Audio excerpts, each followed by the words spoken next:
এই 125 যারা শো অফের গ্যালারিতে বসে আছেন তাদের কাছে যাওয়াটা খুব কঠিন। আমি মিউজিক ডিরেক্টরের কাছে কোনোদিন পৌঁছতেই পারলাম না। I will do 25, I will show off 125.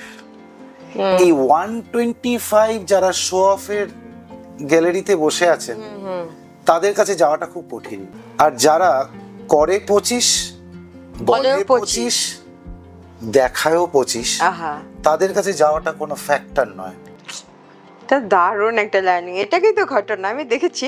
আজকাল তোমার মনে হচ্ছে না যে একটু বেশি রকম ভাবে মানুষ খুব একটা ভ্যানিটি মেনটেন করে, একটা খুব প্রোটোকল, খুব একটু অন্যরকম। অনেক ভোকালিস্টদের কমপ্লেইন আছে যে আমি মিউজিক ডিরেক্টরের কাছে কোনোদিন পৌঁছতেই পারলাম না, আমার ফোন ধরছেন না, বা কোনো ডিরেক্টর আমার ফোন ধরেন না। এরকম কমপ্লেইন আগেও ছিল, এখনো আছে। Working time with good people, knowledgeable people means that is your learning time.